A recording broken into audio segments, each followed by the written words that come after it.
Give it up for our special guest from Palestine, Omar Barghouti.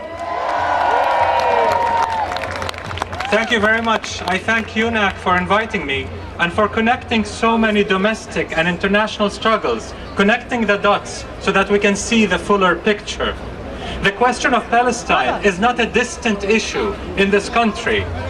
Those last few days, Palestinians in the besieged and occupied Gaza Strip have lost their lives. Many have been maimed. They were bombed by US weapons, US airplanes. It's your tax money that's doing the killing, the maiming, and the dispossession in our country.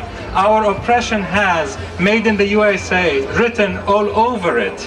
When we ask you to end all US aid to Israel, we're not asking you to do something heroic. It is not heroic to end complicity in crime. It is decency, basic human decency, and a moral obligation to end your partnership in crime. So we're called, but in order to push government and Congress to end all aid to Israel, we need to build a movement from the grassroots up, like we did during the South Africa anti-apartheid struggle, which I was proud to be part of. We've got to boycott, divest, and sanction Israel. Israeli companies, US companies, international companies that are doing business with Israel and profiting from our oppression.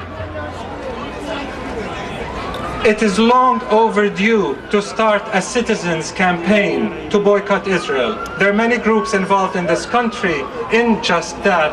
Adala New York, Jewish Voice for Peace, International Jewish Anti-Zionist Network, many Muslim groups, and most importantly, tens of wonderful, inspiring campaigns on US campuses that are divesting from Israel. I'll end with a wish. I wish you Egypt, so you can decolonize your minds, for only then can you envision real liberty, justice, equality, and dignity. I wish you Egypt, so you can tear apart the sheet with the multiple choice question, what do you want? For all the answers you are given are dead wrong. Your only choice there seems to be between evil and a lesser one. I wish you Egypt, so you can, like the Tunisians, the Egyptians, and certainly the Palestinians, say, no, we do not want to select the least wrong answer.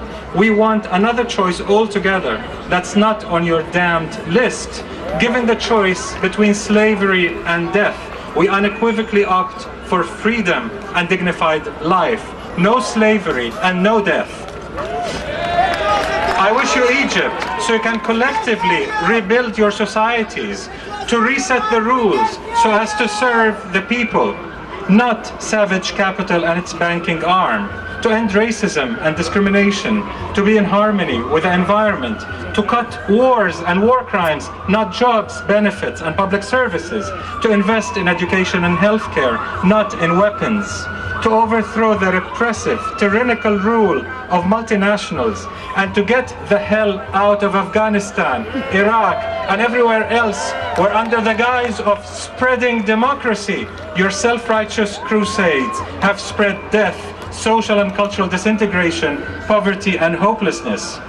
Our oppression and yours are deeply interrelated and intertwined. It's not a zero-sum game.